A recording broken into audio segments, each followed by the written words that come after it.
ಎಲ್ರಿಗೂ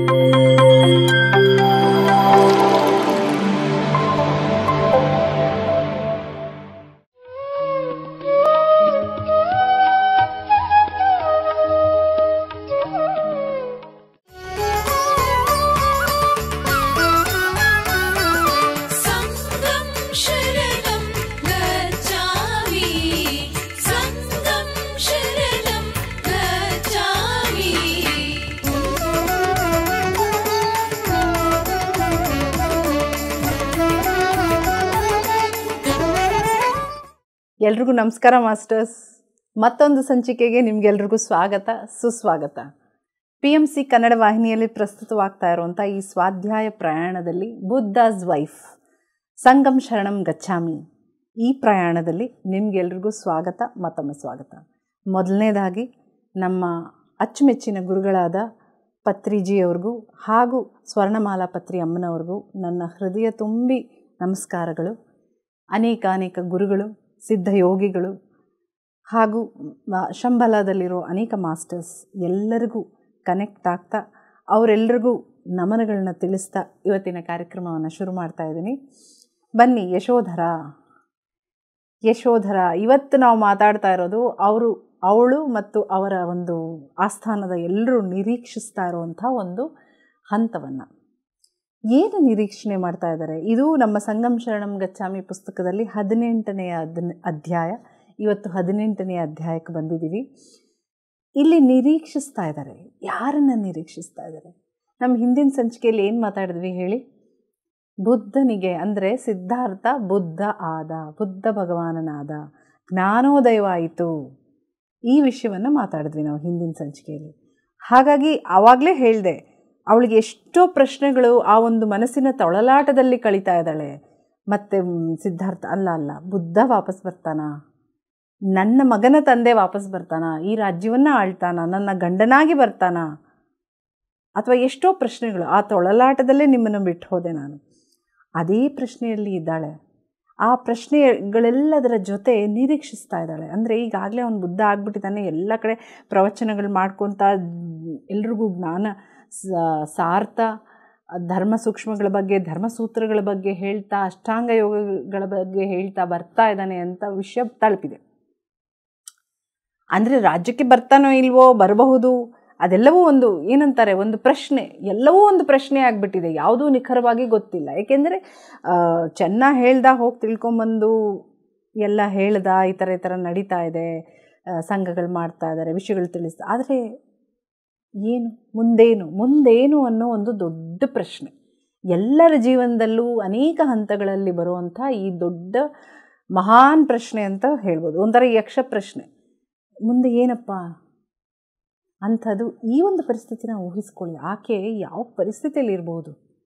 ವಯಸ್ಸಾದ ಅತ್ತೆ ಮಾವ, 5 ವರ್ಷದ ಕೂಸು, ರಾಜ್ಯದ ಜನ, ರಾಜಸ್ಥಾನದಲ್ಲಿರುವಂಥ ಎಲ್ಲ ಸೇವಕರು ಎಲ್ಲರೂ ಆಕೆನ ಒಂದು ನಾಯಕಿ ಅನ್ನೋ ರೀತಿಯಲ್ಲಿ ನೋಡ್ತಾ ಇದ್ದಾರೆ ಈಗಾಗಲೇ. ಯಾಕಂದರೆ ನೋಡಿದ್ವಲ್ಲ ಯಾವ ರೀತಿ ಆಕೆ ಒಂದು ಸಮೂಹದಲ್ಲಿ ಬೆಳೆಸ್ಕೊಂಡು ಒಂದು ವೃತ್ತಾಕಾರದಲ್ಲಿ ಕೂತು ಹೇಗೆ ಒಬ್ಬರು ಕಷ್ಟವನ್ನು ಒಬ್ಬರು ಹೇಳ್ಕೋತಾ ಹೇಗೆ ಅವರೆಲ್ಲರೂ ಸಾಗಿದ್ರು ಅಂತ ನಾವೀಗಾಗಲೇ ನೋಡಿದ್ವಲ್ಲ.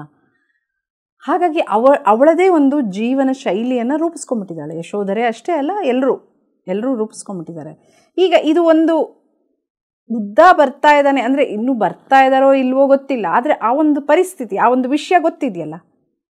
ಈಗ ನೋಡಿ, ಈ ಒಂದು ಅಧ್ಯಾಯದಲ್ಲಿ ಏನಿದೆ ನನಗನ್ಸಿದ್ದು, ಇದು ಸಂಪೂರ್ಣ ಒಂದು ಸೈಕಾಲಜಿ. ಈಗಾಗಲೇ ನಾನು ಹೇಳಿದ್ದೀನಿ, ಅವಳು ಅವಲೋಕಿಸ್ತಾ ಒಂದು ಇಂಟ್ರಾಸ್ಪೆಕ್ಷನ್ ಆಗ್ಬೋದು, ಸ್ವಯಂ ಆತ್ಮಾವಲೋಕನ. ಈಗಾಗಲೇ ಯಶೋಧರೆ ಕತೆ ಸಂಪೂರ್ಣ ಅದೇ ಇದೆ ಇಲ್ಲಿ.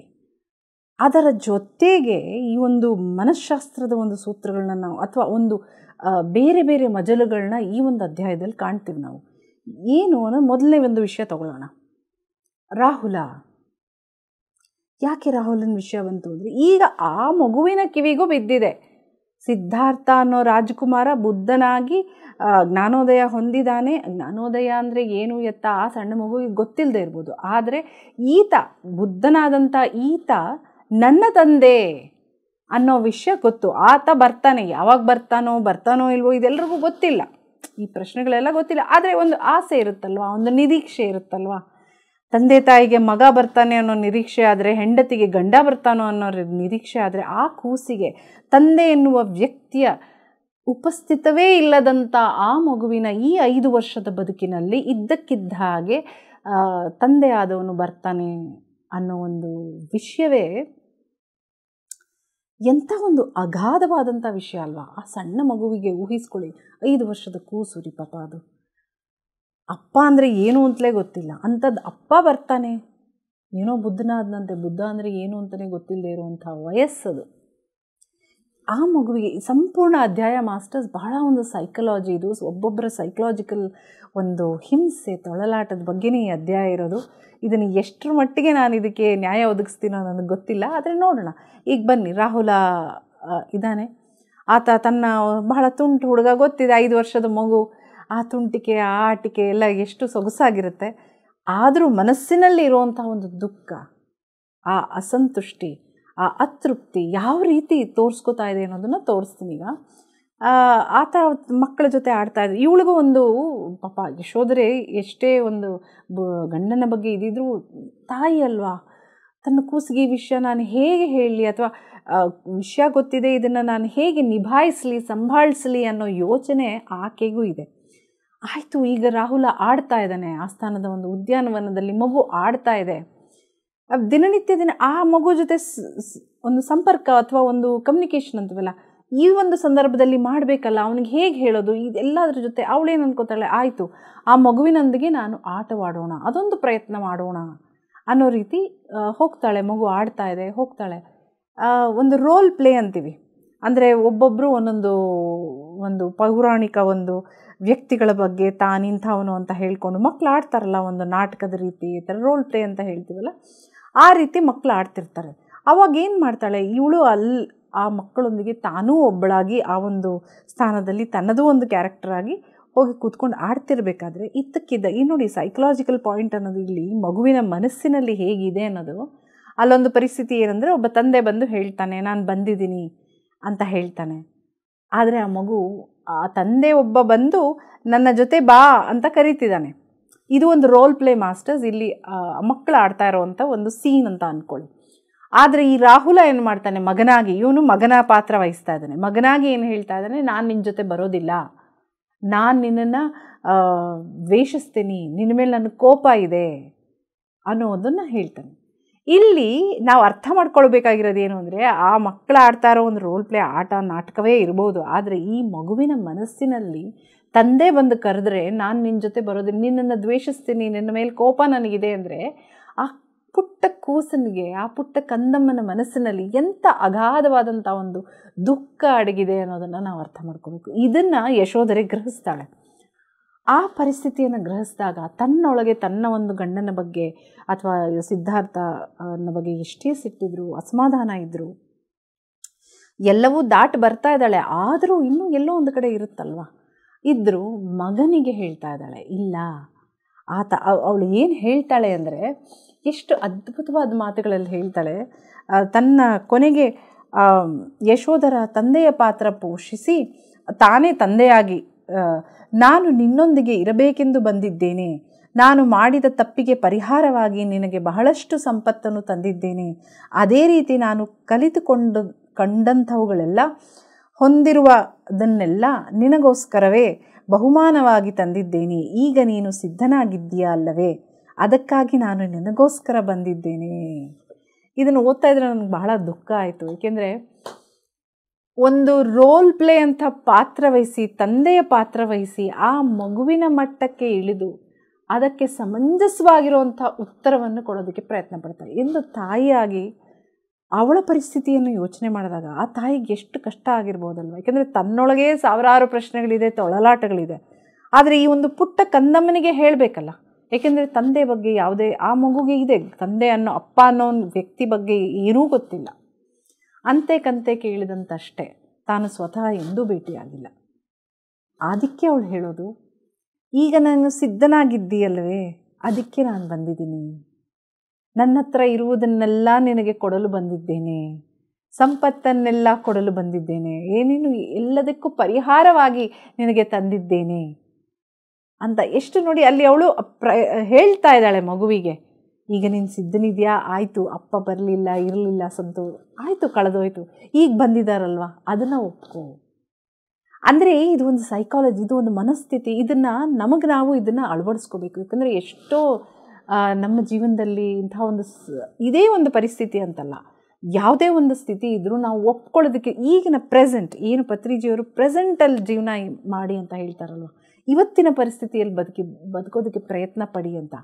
ಈ ಪ್ರೆಸೆನ್ಸ್, ಆ ಪ್ರೆಸೆನ್ಸಲ್ಲಿ ಏನು ನಾವು ನಿರ್ಧಾರ ಮಾಡಬೇಕು, ಆಯಿತು ಆಗಿದ್ದು ಇವತ್ತಿನ ಸ್ಥಿತಿಗೆ, ಈಗ ನಾನು ಇಲ್ಲಿದ್ದೀನಲ್ವ, ಇಷ್ಟು ದಿನ ಇಲ್ಲದೆ ಇರೋದ್ರ ವಿಷಯ ಬೇಡ, ಆಗ ಹೋಗಿದೆ ಆ ವಿಷಯ, ಈಗ ನಾನು ಇದ್ದೀನಲ್ವ, ಇದಕ್ಕೆ ನೀನು ಸಿದ್ಧನಿದ್ದೀಯಲ್ವ, ಬಾ.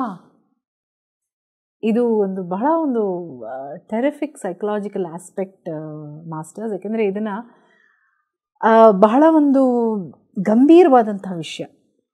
ನಮ್ಮ ಜೀವನದಲ್ಲಿ ಯಾವುದೇ ಒಂದು ಘಟ್ಟದಲ್ಲಿ ನಾವು ತಗೊಂಡ್ರೆ ಇರುವುದನ್ನು ಒಪ್ಪಿಕೊಳ್ಳಲಿಕ್ಕೆ ಆಗದೆ ಯಾವುದೋ ಇಲ್ಲದಿರುವುದರ ಬಗ್ಗೆ ಹವಣಿಸಿ ಹೋಗೋದೇ ಮಾನವನ ಒಂದು ತೊಳಲಾಟ ಆಗೋಗಿದೆ, ಅಥವಾ ಜೀವನ ಧ್ಯೇಯ ಮಾಡ್ಕೊಂಬಿಟ್ಟಿದ್ದೀವಿ ನಾವು. ಏನಿದೆ ಅದನ್ನು ಅನುಭವಿಸೋದಕ್ಕೆ, ತಿಳ್ಕೊಳ್ಳೋದಕ್ಕೆ ಪ್ರಯತ್ನ ಪಡೋದಿಲ್ಲ. ಯಾವುದು ಇಲ್ಲ ಅದರ ಬಗ್ಗೆ ಕನಸು ಕಾಣ್ತಾ ಅದರ ಹಿಂದೆ ಒಂದು ಬಿಸಿಲು ಕುದುರೆ ಓಟದಂತೆ ಹೋಗ್ತಾ ಇದ್ದಾನೆ ಮನುಷ್ಯ. ನಾವೆಲ್ಲರೂ ಇದನ್ನು ಮಾಡಿದ್ದೀವಿ. ಹಾಗಾಗಿ ಈಗ ಅವಳು ಹೇಳ್ತಾ ಇರೋ ಮಾತು ನೋಡಿ, ನೀನು ಸಿದ್ಧನಿದ್ದೀಯಲ್ಲವೇ, ಅದಕ್ಕೆ ನಾನು ಬಂದಿದ್ದೀನಿ ಅಂತ. ಸರಿ, ಇದು ಈ ರೀತಿ ಜೀವನ ನಡೀತಾ ಇದೆ. ಮಗುವಿಗೆ ಅರ್ಥ ಮಾಡಿಸೋದಕ್ಕೆ ಪ್ರಯತ್ನ ಪಡ್ತಾ ಇದ್ದಾಳೆ ಯಶೋಧರೆ. ಮಗನಿಗೆ ಎಲ್ಲ ರೀತಿಯಲ್ಲಿ ಸಜ್ಜುಗೊಳಿಸ್ತಾ ಇದ್ದಾಳೆ. ಇದು ಮಗನಿಗೆ ಸಜ್ಜುಗೊಳಿಸ್ತಾ ಇರೋದು ಒಂದೇ ಅಲ್ಲ ಮಾಸ್ಟರ್ಸ್, ತನ್ನನ್ನು ತಾನು ಸಿದ್ಧಗೊಳಿಸ್ಕೋತಾ ಇದ್ದಾಳೆ ತಾನು. ಏಕೆಂದರೆ ಇನ್ನು ಇದ್ದಕ್ಕಿದ್ದಂಗೆ ಹಠಾತ್ತಾಗಿ ಬುದ್ಧ ಬಂದು ನಿಂತ್ಕೊಂಡ್ಬಿಟ್ರೆ ಆಕೆ ಹೇಗೆ ಪ್ರತಿಕ್ರಿಯಿಸ್ಬೇಕಲ್ವಾ. ಹಾಗಾಗಿ ಇದು ಒಂದು ನಡೀತಾ ಇದೆ. ಮತ್ತೊಂದು ಕಡೆ ಏನಾಗ್ತಾ ಇದೆ, ಶುದ್ಧೋಧನ ಮಹಾರಾಜ, ಅವನ ಕಿವಿಗೂ ಬಿದ್ದಿದೆ. ಆದರೆ ಇನ್ನೊಂದು ಇನ್ಸೆಕ್ಯೂರಿಟೀಸ್, ಶುದ್ಧೋಧನ ಜೀವನ ಏನು ಸಿದ್ಧಾರ್ಥ ಬಿಟ್ಟು ಹೋದ ಮೇಲೆ ಸಂಪೂರ್ಣವಾಗಿ ಅವನಲ್ಲಿದ್ದಂಥ ಭಾವನೆಗಳೇನು, ಕೋಪ, ದ್ವೇಷಕ್ಕೆ ತಿರುಗಿರುವಂಥ ಕೋಪ, ಆಮೇಲೆ ಎಲ್ಲದರ ಮೇಲೂ ಫ್ರಸ್ಟ್ರೇಷನ್ ಅಂತ ಏನು ಕರಿತೀವಲ್ವ ನಾವು, ಆ ಫ್ರಸ್ಟ್ರೇಷನ್ನ ಪರಮಾವಧಿಯಲ್ಲಿದ್ದಾನೆ ಶುದ್ಧೋಧನ. ಅಷ್ಟೇ ಅಲ್ಲ, ಮೊಮ್ಮಗನ್ನು ಕಾಪಾಡೋದಕ್ಕೆ ನೋಡ್ತಾ ಇದ್ದಾನೆ ಎಲ್ಲದರಿಂದ. ಹಾಗೂ ಬುದ್ಧ ಬರುವುದರೊಳಗೆ ಈತನನ್ನು ಕಳಿಸ್ಬಿಡ್ಬೇಕು. ಎಲ್ಲಿಗೆ ಕಳಿಸ್ಬೇಕು? ಆ ಕಾಲದಲ್ಲೆಲ್ಲ ಮಕ್ಕಳಿಗೆ, ಈಗ ನಾವೇನು 7 ವರ್ಷ ಆದರೆ ಶಾಲೆಗೆ ಕಳಿಸ್ತೀವಲ್ವ, ಫಸ್ಟ್ ಸ್ಟ್ಯಾಂಡರ್ಡ್ಗೆ ಸೇರಿಸ್ತೀವಿ, ಅಥವಾ UKG 6 ವರ್ಷಕ್ಕೆ ಸೇರಿಸ್ತೀವಿ. ಹೀಗೆ ಆವಾಗಿನ ಕಾಲದಲ್ಲಿ ಈಗಾಗಲೇ 5 ವರ್ಷ ಮುಗಿದಿದೆ ಮಗುಗೆ. ಸೈನಿಕ ತರಬೇತಿ ಅಂದರೆ ಒಬ್ಬ ಸೈನಿಕ ಆಗೋದಕ್ಕೆ ಏನೆಲ್ಲ ತರಬೇತಿ ಹೊಂದಬೇಕು ಆಗ್ಲಿಂದಲೇ ಅವರು ಕಳಿಸ್ತಾ ಇದ್ರು, ಚಿಕ್ಕ ವಯಸ್ಸಿಂದಲೇ ನಾವು ನೋಡಿದ್ದೀವಿ. ಹಾಗಾಗಿ ಶುದ್ಧೋಧನನ ಸಕಲ ಪ್ರಯತ್ನ ಮಾಡ್ತಾ ಇದ್ದಾನೆ.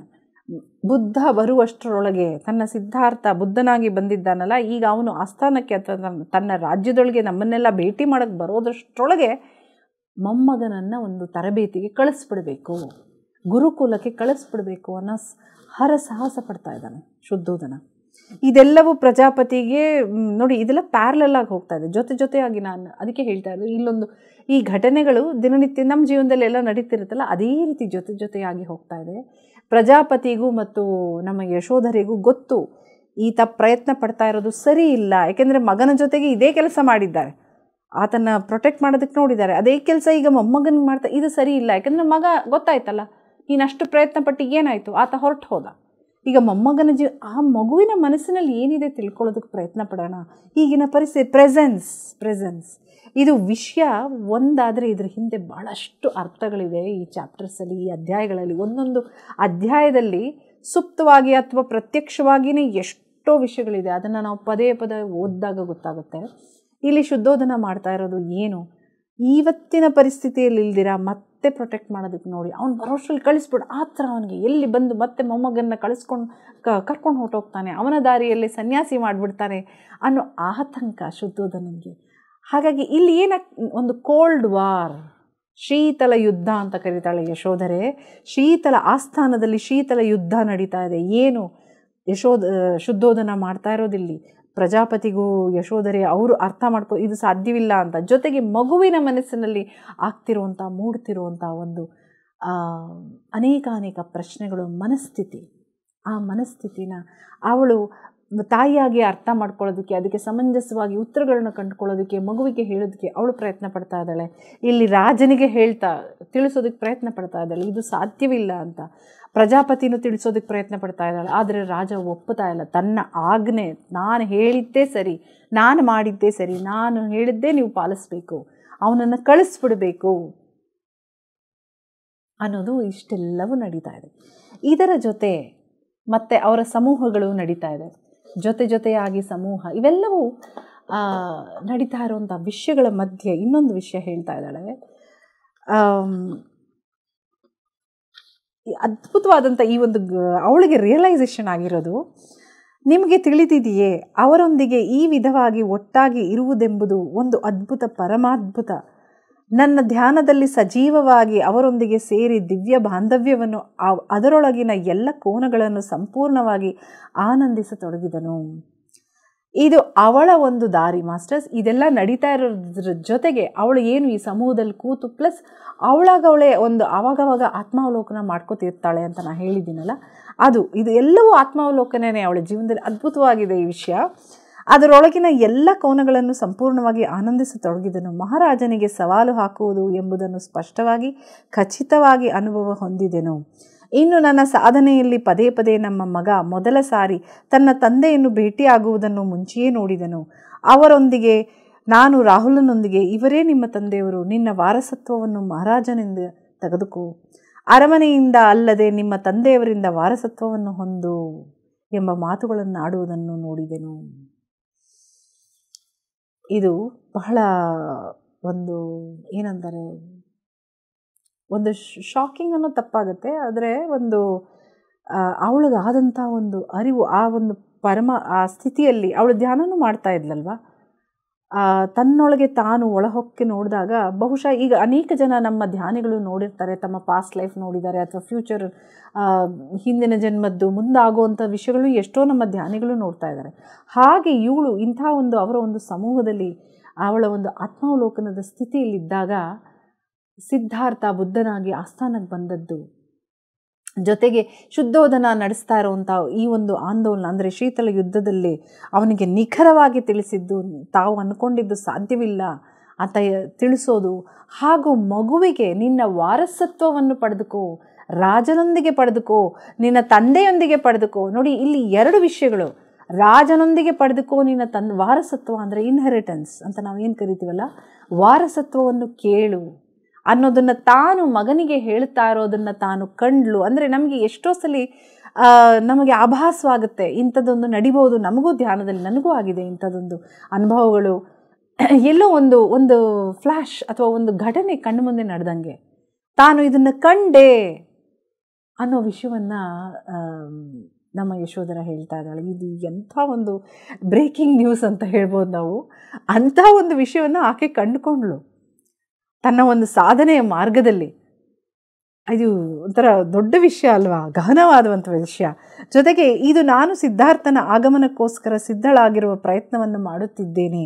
ಇದಕ್ಕಿಂತ ಬಹುಶಃ ಬುದ್ಧನ ಆಗಮನಕ್ಕೋಸ್ಕರ ಎದುರು ನೋಡುತ್ತಿದ್ದೇನೆ ಎಂದರೆ ಚೆನ್ನಾಗಿರುತ್ತದೆಯೇನೋ. ಆದರೆ ನಾನು ಸ್ಥಿರವಾಗಿಲ್ಲ. ಅವರನ್ನು ನೋಡಿದರೇನೇ ನನಗೆ ಮನಃಶಾಂತಿ ಇರುತ್ತದೆಯೇನೋ. ಅಂದರೆ ಇದು ನೋಡಿ ಅವಳೇ ಹಾಕ್ಕೋತಾ ಇರೋ ಪ್ರಶ್ನೆ ಇವೆಲ್ಲ. ಆದರೆ ಅದು ಸಂಭವಿಸಲು ಅವಕಾಶವಿದೆಯೇ ನೋಡಬೇಕು. ಅಂದರೆ ಮುಖಾಮುಖಿ ನೋಡಿದ್ರೆ ನನಗಿವೆಲ್ಲ ಗೊತ್ತಾಗುತ್ತಾ, ಸಿದ್ಧಾರ್ಥನ ಒಂದು ಮನಸ್ಥಿತಿ ಅಥವಾ ಅವನು ಕಂಡುಕೊಂಡಂಥ ಒಂದು ಜ್ಞಾನವನ್ನು ಅರ್ಥ ಮಾಡ್ಕೊಳ್ಳೋದಕ್ಕೆ ಸಾಧ್ಯವಾಗುತ್ತಾ, ಅಥವಾ ನನಗೆ ನೆಮ್ಮದಿ ಸಿಗುತ್ತಾ, ತೃಪ್ತಿ ಸಿಗುತ್ತಾ, ಶಾಂತಿ ಸಿಗುತ್ತಾ? ಆಕೆಗೆ ಗೊತ್ತಿಲ್ಲ. ಈ ಥರ ಆಗಬಹುದಾ ಇಲ್ವಾ ಅನ್ನೋ ಒಂದು ಪ್ರಶ್ನೆ ಆಕೆಯಲ್ಲಿದ್ದಾಗ ಹೇಳ್ತಾ ಇದ್ದಾಳೆ, ಈ ಥರ ಎಲ್ಲ ಆಗ್ಬೋದಾ. ನಂತರ ಇಷ್ಟು ವರ್ಷಗಳಿಂದ ಬುದ್ಧನ ಬೋಧನೆಗಳ ಧರ್ಮಸೂತ್ರಗಳನ್ನು ಅನುಸರಿಸಿ ಅವುಗಳೊಂದಿಗೆ ಐಕ್ಯವಾಗಿ ನಾನು ಈಗ ಗ್ರಹಿಸಿದ್ದು ಏನೆಂದರೆ, ಅವರು ಹಿಂತಿರುಗಿ ನಮ್ಮ ಹತ್ತಿರಕ್ಕೆ ಬರುವುದರೊಳಗೆ ನಾವು ಮಾಡುತ್ತಿರುವ ಪೂಜೆಗಳೆಲ್ಲ ಪ್ರಕೃತಿಯ ಸಮಾರಾಧನೆಗಳಾಗಿ ಭಕ್ತಿಯು ಧ್ಯಾನವಾಗಿ ಸ್ವಸ್ವರೂಪವಾಗಿ ಬದಲಾದವು. ಮಹಿಳೆಯರು ಎಲ್ಲರೂ ಸಾಮೂಹಿಕವಾಗಿ ವೃತ್ತಾಕಾರವಾಗಿ ಕುಳಿತುಕೊಂಡು ಒಂದೇ ಶ್ವಾಸದಿಂದ ಒಂದೇ ಧ್ಯಾಸದಿಂದ ಇತರರು ಹೇಳುವುದನ್ನು ಕೇಳಿಸಿಕೊಳ್ಳುತ್ತಾ ಹೃದಯಪೂರ್ವಕವಾಗಿ ಪ್ರತಿಸ್ಪಂದಿಸುತ್ತಾ ಆಳವಾದ ಸ್ಥಿತಿಯಿಂದ ಏಕತ್ವವನ್ನು ಏರ್ಪಡಿಸಿಕೊಂಡೆವು. ಒಂದು ಹೃದಯವನ್ನು ಮತ್ತೊಂದು ಹೃದಯದೊಂದಿಗೆ ಸಂಪರ್ಕ ಹೊಂದುವಂತೆ ಮಾಡುವುದರಿಂದ ವಿಶ್ವಹೃದಯದ ಪ್ರೀತಿ ನಿಯಮದೊಂದಿಗೆ ಐಕ್ಯವಾಗಿ ಎಲ್ಲರ ನಡುವೆ ಅಪಾರ ಕರುಣೆ ಗಂಗೆ ಪ್ರವಹಿಸು. ಎಂಥ ಚೆನ್ನಾಗಿದೆ ರೀ ಇದು. ಇದು ನೋಡಿ ಹೆಜ್ಜೆ ಹೆಜ್ಜೆಗೆ ಅವಳು ಕಲಿತಾ ಇರೋದು. ಈಗೇನು ಬುದ್ಧ ಧರ್ಮಸೂತ್ರಗಳನ್ನ ಹೇಳ್ತಾ ಅಷ್ಟಾಂಗ ಯೋಗಗಳನ್ನ ಹೇಳ್ತಾ ಬರ್ತಿದ್ದಾನಲ್ಲ, ಅರೆ ಇದನ್ನೆಲ್ಲ ನಾವು ಇಲ್ಲೇ ಕಂಡುಕೊಂಡ್ವಲ್ಲ. ಏನು ವೃತ್ತಾಕಾರದಲ್ಲಿ ಕೂತು ನಾವೆಲ್ಲ ಮಹಿಳೆಯರು ಹೆಂಗಸರು ಒಬ್ರಿಗೊಬ್ರು ಕಷ್ಟಗಳನ್ನ ಹೇಳ್ಕೊಂಡ್ವಿ, ಒಬ್ಬರ ಖುಷಿ ಸಂತೃಪ್ತಿ ನೆಮ್ಮದಿಯನ್ನ ಹಂಚ್ಕೊಂಡ್ವಲ್ಲ, ಇದನ್ನು ನಾವು ಇಲ್ಲೇ ಕಂಡುಕೊಂಡ್ವಲ್ಲ. ಇದು ಅವಳಿಗೆ ಆಗ್ತಾ ಇರೋ ಒಂದು ಅರಿವು ಜ್ಞಾನೋದಯ ಇಲ್ಲೇ ಅವಳಿಗೆ ನಡೀತಾ ಇಲ್ಲ. ಎಲ್ಲರ ಜೊತೆ ಹೇಳ್ತಾ ಇದ್ದಾಳೆ. ಬುದ್ಧ ಏನು ಈ ಎಲ್ಲೋ ಹೋಗಿ ಕೂತ್ಕೊಂಡು ಕಂಡ್ಕೊಂಡೆ ಅಂತ ಹೇಳ್ತಾ ಇದ್ದಾನಲ್ಲ, ಇದನ್ನು ನಾವೆಲ್ಲರೂ ಇಲ್ಲೇ ಕಂಡ್ಕೊಂಡ್ವಲ್ವಾ. ಏನು ಅವ್ರ ಜೀವನದಲ್ಲಿ ಅವ್ರಿಗಾಗ್ತಾ ಇರುವಂಥ ಸಂದರ್ಭಗಳ ಜೊತೆಗೆ ಕೋಪ, ತಾಪ, ಅತೃಪ್ತಿ, ಅಸಂತುಷ್ಟಿ ಇವೆಲ್ಲದರ ಜೊತೆಗೆ ಆ ತೃಪ್ತಿ, ಆ ಪ್ರೀತಿ ಇವೆಲ್ಲದರ ಕೊನೆಗೆ ಏನಾಗ್ತಾ ಇದೆ, ಒಬ್ಬರ ಹೃದಯವನ್ನು ಒಬ್ಬರು ಮುಟ್ಟಿಸುವಂಥ ಒಂದು ಭ್ರಾತೃತ್ವ ಅಥವಾ ಸಂಪರ್ಕ, ಆ ಕೊಂಡಿಯಿಂದ ಉತ್ಪತ್ತಿ ಆಗ್ತಾ ಇರುವಂಥ ಪ್ರೀತಿ, ಪ್ರೇಮ, ವಿಶ್ವಾಸ. ಅರೆ ಎಲ್ಲಿ ನಕಾರಾತ್ಮಕತೆ, ಒಂದು ಕೋಪ, ಅಸಂತುಷ್ಟ, ಒಂದು ಅತೃಪ್ತಿಯಿಂದ ಹೋಗಿ ಇಲ್ಲಿ ಎಲ್ಲಿಗೆ ಬರ್ತಾ ಇದೆ, ಹೃದಯದಿಂದ ಹೃದಯಕ್ಕೆ ಬೆಸೆಯುವುದು, ಹೃದಯ ಸಂಪರ್ಕವಾಗುವುದು, ಒಬ್ಬರ ಮನಸ್ಸನ್ನು ಒಬ್ಬರು ತಿಳ್ಕೊಳ್ಳುವುದು, ಅದು ಒಂದು ಜ್ಞಾನ ಅಲ್ವಾ. ಎಂಥ ಒಂದು ನಕಾರಾತ್ಮಕ ಶಕ್ತಿಯಿಂದ ಈ ಸಕಾರಾತ್ಮಕ ದಿಕ್ಕಿಗೆ ಬರ್ತಾ ಇದ್ದಾರಲ್ವ ಅವರು. ಅಂದರೆ ಈ ಹೃದಯ ಸಂಪರ್ಕವಾಗ್ತಾ ಏನಾಗ್ತಾ ಇದೆ, ಹೃದಯವನ್ನು ಸ್ಪರ್ಶಿಸ್ತಾ ಪ್ರೀತಿ ಹುಟ್ಟುತ್ತಾ ಇದೆ, ಪ್ರೇಮ ಹುಟ್ಟುತ್ತಾ ಇದೆ. ಆ ಒಂದು ಇವ್ರ್ಯಾರೋ ಅವ್ರ್ಯಾರೋ ಹೇಳ್ತಾ ಏನು ವಿಶ್ವಮಾನವತೆ ಅಥವಾ ಭ್ರಾತೃತ್ವ ಅದನ್ನು ಮೆರೀತಾ ಇದ್ದೀವಿ, ನಾವು ಇಲ್ಲೇ ಮೆರೀತಾ ಇದ್ದೀವಿ ಅನ್ನೋ ಒಂದು ರಿಯಲೈಸೇಷನ್, ಆ ಅರಿವು ಯಶೋಧರಳಲ್ಲಿ ಉತ್ಪತ್ತಿಯಾಗಿ ಎಷ್ಟು ಖುಷಿ ಪಡ್ತಾ ಇದ್ದಾಳೆ. ಅರೆ ಇಂಥ ಒಂದು ಇದನ್ನು ಸಂಭ್ರಮಿಸುವಂಥ ಒಂದು ಕ್ಷಣ ಅಥವಾ ಒಂದು ಹಬ್ಬ ಇದು. ಹೃದಯವನ್ನು ಸ್ಪರ್ಶಿಸ್ತಾ ಇದ್ದೀವಿ, ಒಬ್ಬರ ಹೃದಯನ ಒಬ್ಬರು ಮುಟ್ತಾ ಇದ್ದೀವಿ. ಇದರಿಂದ ಉತ್ಪತ್ತಿ ಆಗ್ತಾ ಇರೋ ಬೆಳಕು ಏನು, ಆ ಬೆಳಕಿಗೆ ಇನ್ನೊಂದು ಹೆಸರೇ ಪ್ರೇಮ, ಪ್ರೀತಿ, ಭ್ರಾತೃತ್ವ, ವಿಶ್ವಮಾನವೀಯತೆ. ಎಷ್ಟು ಚೆನ್ನಾಗಿದೆ ಅಲ್ವಾ ಮಾಸ್ಟರ್ಸ್. ಬಹಳ ಸಿಂಪಲ್ ಇದು, ಅವಳ ಜೀವನದಲ್ಲಿ ನಡೀತಾ ಇರೋ, ಆದರೆ ಆಗ್ತಾ ಇರೋ ಅರಿವು ಏನು ಅಗಾಧವಾದದ್ದು. ಜೀವನ ಪರಿಸ್ಥಿತಿ ಬಹಳ ಸರಳವಾಗಿದ್ದರು, ಅದರಿಂದ ಕಲಿತಾ ಇರುವಂಥ ಪಾಠ ಅಗಾಧವಾಗಿದೆ. ಇದನ್ನೇ ಆಕೆ ಹಂಚ್ಕೋತಾ ಇರೋದು, ಇದನ್ನೇ ಆಕೆ ಎಲ್ಲ ಮಹಿಳೆಯರ ಜೊತೆಗೆ ಹೇಳ್ತಾ ಇದನ್ನೇ ಆಕೆ ನೋಡ್ತಾ ಇರೋದು. ಅರೆ ಇಂಥ ಒಂದು ಈ ಪ್ರೇಮಕ್ಕೆ ಅಲ್ವಾ ಹೋಗಿದ್ದು ಬುದ್ಧ, ಇದನ್ನು ಅರ್ಥ ಮಾಡ್ಕೊಳ್ಳೋದಕ್ಕೆ ಅಲ್ವಾ, ಇದನ್ನು ಅರ್ಥ ಮಾಡ್ಕೊಳ್ಳೋದಕ್ಕೆ ಅಲ್ವಾ ನಾವೆಲ್ಲರೂ ಇಲ್ಲಿ ಬೆಸೀತಾ ಇರೋದು. ಇದನ್ನು ತಾನೇ ಪತ್ರಿಜಿಯವರು ಸಾರಿ ಹೇಳ್ತಾ ಇರೋದು, ಪದೇ ಹೇಳ್ತಾ ಇರೋದು. ಅರ್ಥ ಮಾಡ್ಕೊಳ್ಳಿ, ಎಲ್ಲರೂ ಒಂದೇ, ಎಲ್ಲವೂ ಒಂದೇ, ಅಹಂ ಬ್ರಹ್ಮಾಸ್ಮಿ, ಅನೇಕತೆಯಲ್ಲೇ ಏಕತನ. ಎಷ್ಟು ಚೆನ್ನಾಗಿದೆ ಮಾಸ್ಟರ್ಸ್. ಈ ಒಂದು ಪಾಠದಲ್ಲಿ ಎಷ್ಟು ವಿಷಯಗಳಿದೆ ಅಂದರೆ, ಮತ್ತೆ ಇನ್ನೊಂದು ವಿಷಯ ಹೇಳ್ತಾಳೆ ಆಕೆ, ಜ್ಞಾನದಿಂದ ಕೂಡಿದ ಸಂಬಂಧಗಳನ್ನು ಸಹ ಒಂದಾನೊಂದು ಉತ್ತಮವಾದ ಸಂಘವನ್ನು ಸೃಷ್ಟಿಸಿ ನಮ್ಮ ಬಗ್ಗೆ ಸಹ ಪ್ರೀತಿ ಉಕ್ಕಿ ಹರಿಯಲು ಸಹಾಯ ಮಾಡುತ್ತಿವೆ ಎಂದು ನಾವು ಅರ್ಥ ಮಾಡಿಕೊಂಡೆವು.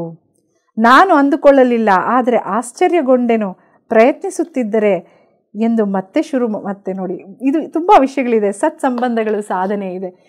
ಇದು ಏನು ಹೇಳ್ತಾಳೆ ಅಂದರೆ, ಒಂದು ಹೃದಯದಿಂದ ಒಂದು ಹೃದಯವನ್ನು ಮುಟ್ಟಿ ನಾವು ಏನು ಪ್ರೇಮದ ಉತ್ಪತ್ತಿ ಅಂತ ಮಾತಾಡ್ತಾ ಇದ್ದೀವಿ, ಇದು ನನ್ನ ಬಗ್ಗೆ ನಿಮಗೆ ಅಥವಾ ನಿಮ್ಮ ಬಗ್ಗೆ ನನಗೆ ಮಾತ್ರ ಅಲ್ಲ, ನನ್ನ ಬಗ್ಗೆ ನನಗೆ ಸೆಲ್ಫ್ ಲವ್. ಎಷ್ಟು ವಿಷಯ ಬಂತು ರೀ ಇದರಲ್ಲಿ, ಎಷ್ಟು ಈ ಒಂದು ಚಾಪ್ಟ್ರಲ್ಲಿ ಸೈಕಲಾಜಿಕಲ್ ಆಸ್ಪೆಕ್ಟ್ಸ್ ಬಹಳಷ್ಟಿದೆ. ಎಷ್ಟೆಷ್ಟು ಸಂಘದ ಬಗ್ಗೆ, ಭ್ರಾತೃತ್ವದ ಬಗ್ಗೆ, ಪ್ರೀತಿಯ ಬಗ್ಗೆ, ಸೆಲ್ಫ್ ಲವ್. ಅನೇಕ ಜನ ನಾವು ನಮ್ಮ ಜೀವನದಲ್ಲಿ ಮುಳುಗೋಗಿರ್ತೀವಿ. ಒಂದು ಚಿಕ್ಕ ವಯಸ್ಸಿಂದ ಬೆಳೀತಾ ವಿದ್ಯಾಭ್ಯಾಸ, ಸ್ಕೂಲು, ಕಾಲೇಜು, ಕೆಲಸ, ಮದುವೆ, ಮಕ್ಕಳು, ಗಂಡ ಮಕ್ಕಳು, ಹೆಂಡತಿ ಮಕ್ಕಳು, ಈ ಎಲ್ಲ ಸಂಬಂಧಗಳಲ್ಲಿ, ಎಲ್ಲ ಒಂದು ತೊಳಲಾಟದಲ್ಲಿ, ಜೀವನ ಸಮಸ್ಯೆಗಳಲ್ಲಿ, ಚಾಲೆಂಜಸ್ ಅಂತ ಏನು ಕರಿತೀವಿ, ಇದರಲ್ಲಿ ಹೋಗಿರ್ತೀವಿ. ಎಲ್ಲೋ ಒಂದು ಘಟ್ಟ ಅಂದರೆ ಒಂದು 40-45 ದಾಟೋ ಅಷ್ಟೊತ್ತಿಗೆ ಇಷ್ಟು ದಿನ ನಾನು ಏನು ಮಾಡಿದೆ ಅನ್ನೋ ಒಂದು ಫ್ಲ್ಯಾಶ್ ಬ್ಯಾಕ್ ಅಂತ ಹೇಳ್ತೀವಲ್ಲ, ನಾವೆಲ್ಲರೂ ಮಾಡಿದ್ದೀವಿ ಕೆಲಸ, ನಾನು ಮಾಡಿದ್ದೀನಿ ಅಂತ ನೋಡಿದಾಗ ನಾನು ಏನು ಮಾಡಿದೆ ಅಂದಾಗ ನನ್ನ ಬಗ್ಗೆ ನಾನು ಮರ್ತು ಹೋಗಿದ್ನಲ್ಲ ಅನ್ನೋ, ಅವಾಗ ನಾನು ಏನಕ್ಕೆ ಬಂದೆ ಅನ್ನೋ ದೊಡ್ಡ ಪ್ರಶ್ನೆ, ಯಕ್ಷ ಪ್ರಶ್ನೆ ಶುರುವಾಗುತ್ತೆ. ಇದು ಎಲ್ಲರ ಜೀವನದಲ್ಲೂ ಬರುತ್ತೆ. ಆವಾಗಲೇ ಉತ್ಪತ್ತಿ ಆಗೋದು, ಆವಾಗಲೇ ಹುಟ್ಟುವುದು ಸೆಲ್ಫ್ ಲವ್. ಆ ಸೆಲ್ಫ್ ಲವ್ ಹುಡುಕ್ತಾ ಹೋಗಿನೇ ನಾವೆಲ್ಲರೂ ಇವತ್ತು ನಾನು ಆ ಸೆಲ್ಫ್ ಲವ್ ಹುಡುಕೋದಕ್ಕೆ ಶುರು ಮಾಡಿದಾಗಲೇ ಈ ಧ್ಯಾನದ ಮಾರ್ಗಕ್ಕೆ ಬಂದಿದ್ದು, ಅಥವಾ ಧ್ಯಾನದಿಂದಲೇ ಸೆಲ್ಫ್ ಲವ್ ಹುಟ್ಟಿತೋ ಅಥವಾ ಸೆಲ್ಫ್ ಲವ್ವಿಂದ ಧ್ಯಾನ ಬಂತೋ ನನಗೆ ಗೊತ್ತಿಲ್ಲ. ಆದರೆ ಆ ನಿಟ್ಟಿನಲ್ಲಿ ಬರ್ತಾ ಬರ್ತಾ ಇವತ್ತು ಈ ಹಂತಕ್ಕೆ ಬಂದಿದ್ದೀವಿ. ಈ ದಾರಿ ಇನ್ನೂ ಬಹಳಷ್ಟಿದೆ ಸಾಗೋದು.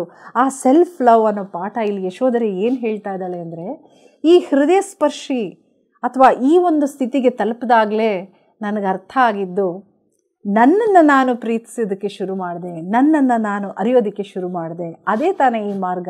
ನನ್ನನ್ನು ನಾನು ತಿಳಿದುಕೊಳ್ಳುವುದು, ನನ್ನನ್ನು ನಾನು ಅರಿಯುವುದು, ಸೆಲ್ಫ್ ಲವ್, ನನ್ನನ್ನು ನಾನು ಪ್ರೀತಿಸುವುದು, ನಾನು ಬಂದ ದಾರಿ, ನನ್ನ ಉತ್ಪತ್ತಿ, ನಾನು ಏತಕ್ಕಾಗಿ ಬಂದೆ, ಮೊದಲು ಆ ಸೆಲ್ಫ್ ಲವ್ ದಾರಿಯಲ್ಲೇ ತಾನೆ. ಅದಕ್ಕೆ ಈಗ ಅವಳು ಹೇಳ್ತಾಳೆ, ಏನೆಲ್ಲ ಕೋಪ, ದ್ವೇಷ ಅಥವಾ ಒಂದು ಸಿಟ್ಟು, ಖಿನ್ನತೆ ಇತ್ತು, ಅದೆಲ್ಲವೂ ಈಗ ಸಿದ್ಧಾರ್ಥನ ಬಗ್ಗೆ ಮಗನಿಗೆ ಏನೆಲ್ಲ ಒಳ್ಳೆ ರೀತಿಯಲ್ಲಿ ಹೇಳೋದಕ್ಕೆ ಪ್ರಯತ್ನ ಪಡ್ತಾ ಇದ್ಲಲ್ವ, ಅದು ಅವನಿಗೆ ಮಾತ್ರ ಹೇಳೋದಲ್ಲ, ಅವನ ಸೈಕಾಲಜಿನ ಮುಟ್ಟೋದಲ್ಲ, ನನಗೆ ನಾನು ಮುಟ್ಕೋತಾ ಇದ್ದೀನಿ, ನನ್ನ ಆತ್ಮವನ್ನು ನಾನು ಶೋಧಿಸಿ ಮುಟ್ಕೋತಾ ಇದ್ದೀನಿ. ಈಗ ಸಿದ್ಧಾರ್ಥನ ಬಗ್ಗೆ ಅಥವಾ ಬುದ್ಧನ ಬಗ್ಗೆ ಏನು ಈ ನಿರೀಕ್ಷಣೆಯ ಹಾದಿಯಲ್ಲಿ ಈ ಒಂದು ಹಂತದಲ್ಲಿ ಕುಳಿತಿದ್ದೀವಲ್ಲ, ಆತನ ಬಗ್ಗೆ ನನಗೂ ಪ್ರೀತಿ, ಆತನ ಬಗ್ಗೆ ಪ್ರೀತಿ ಇದೆ, ಮುಂಚಿನಿಂದ ಇರೋ ಪ್ರೀತಿ ಕೊಂಡಿ ಇದೆ. ಎಲ್ಲೋ ಒಂದು ಕಡೆ ಕೋಪ, ಖಿನ್ನತೆ ಎಲ್ಲ ಬಂದುಬಿಟ್ಟಿತ್ತಲ್ಲ, ಗೊತ್ತಲ್ಲ, ದ್ವೇಷ ಬಂದುಬಿಟ್ಟಿತ್ತು, ಒಂದು ನಕಾರಾತ್ಮಕ ಶಕ್ತಿ ತಾಂಡವವಾಡೋ ಸ್ಥಿತಿಲಿತ್ತು. ಆದರೆ ಅದೆಲ್ಲವೂ ಹೋಗಿ ಈಗ ಸಕಾರಾತ್ಮಕ ದೃಷ್ಟಿಕೋನ ಬಂದ್ಬಿಟ್ಟಿದೆ, ವಿಶ್ವ ಭ್ರಾತೃತ್ವದ ದೃಷ್ಟಿ ಬಂದ್ಬಿಟ್ಟಿದೆ, ಪ್ರೀತಿ ಬಂದ್ಬಿಟ್ಟಿದೆ, ಸೆಲ್ಫ್ ಲವ್. ನನ್ನ ಬಗ್ಗೆ ನನಗೆ ಪ್ರೀತಿ ಹುಟ್ಟಿದಾಗ, ಅಹಂ ಬ್ರಹ್ಮಾಸ್ಮಿ ಅಂದಾಗ, ಸೆಲ್ಫ್ ಲವ್ ಬಗ್ಗೆ ನನಗೇ ಪ್ರೀತಿ ಹುಟ್ಟಿದಾಗ, ಎಲ್ಲವೂ ಒಂದೇ ಅಂತ ಗೊತ್ತಾದಾಗ ಆ ಪ್ರೀತಿ ಎಲ್ಲ ಕಡೆ ಹಂಚೋದಕ್ಕೆ ಶುರುವಾಗುತ್ತೆ. ಹಾಗೆ ಪ್ರೀತಿಯನ್ನು ಹಂಚ್ತಾ, ಒಳ್ಳೆಯ ವಿಷಯಗಳನ್ನ ಹಂಚ್ತಾ ಈ ದಾರಿಯಲ್ಲಿ ನಾವೆಲ್ಲರೂ ಸಾಕ್ತಾ ಹೋಗೋಣ. ಈ ಅಧ್ಯಾಯ ಅಗಾಧವಾಗಿದೆ ಮಾಸ್ಟರ್ಸ್. ಅಷ್ಟೇ ಅಲ್ಲ, ಪ್ರತಿಯೊಂದು ಅಧ್ಯಾಯದಲ್ಲೂ ತಿಳ್ಕೊಳ್ಳೋದಿದೆ. ಆದರೆ ಈ ಒಂದು ಅಧ್ಯಾಯ ನನಗೆ ಮನಸ್ಸು ಅಥವಾ ನನ್ನ ಒಂದು ಅಸ್ತಿತ್ವವನ್ನು ಕೆದಕಿದಂಥ ಅಧ್ಯಾಯ. ಎಲ್ಲಿ ಸೈಕಲಾಜಿಕಲ್ ವಿಷಯಗಳಿಂದ ಬಂದು, ನಕಾರಾತ್ಮಕ ವಿಷಯಗಳಿಂದ ಬಂದು, ಸಕಾರಾತ್ಮಕ ಬಂದು, ವಿಶ್ವ ಮಾನವೀಯತೆ ಬಂದು, ಸೆಲ್ಫ್ ಲವ್ವರೆಗೂ ಬಂದು ಮುಟ್ಟಿದ್ದೀವಿ. ಇಷ್ಟು ತತ್ವಗಳನ್ನು ಈ ಅಧ್ಯಾಯದಲ್ಲಿ ಒಂದರಲ್ಲೇ ನಾವು ಕಲ್ತಿದ್ದೀವಿ. ಇನ್ನೂ ಬಹಳಷ್ಟಿದೆ, ದಯವಿಟ್ಟು ಓದಿ. ಸಂಘಂ ಶರಣಂ ಗಚ್ಚಾಮಿ, ದ ಬುದ್ಧಾಸ್ ವೈಫ್, ಈ ಪುಸ್ತಕವನ್ನು ದಯವಿಟ್ಟು ಓದಿ. ನಿಮಗೇನು ಅನಿಸುತ್ತೆ, ನಿಮ್ಮ ಅಭಿಪ್ರಾಯಗಳನ್ನ ತಿಳಿಸಿ. ಈ ಸಂಚಿಕೆ ಇವತ್ತಿನ 18ನೇ ಅಧ್ಯಾಯವನ್ನು ಇಲ್ಲಿಗೆ ಮುಗಿಸ್ತಾ ಇದ್ದೀನಿ.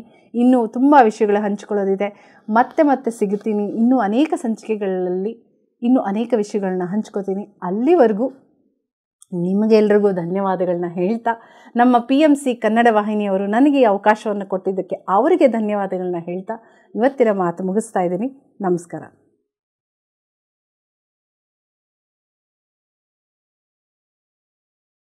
PMC ಕನ್ನಡ ಚಾನೆಲ್ ಅನ್ನು ಲೈಕ್ ಮಾಡಿ, ಶೇರ್ ಮಾಡಿ, ಸಬ್ಸ್ಕ್ರೈಬ್ ಮಾಡಿ ಮತ್ತು ಮಾಡಿಸಿ. ಎಲ್ಲರಿಗೂ ಧನ್ಯವಾದಗಳು.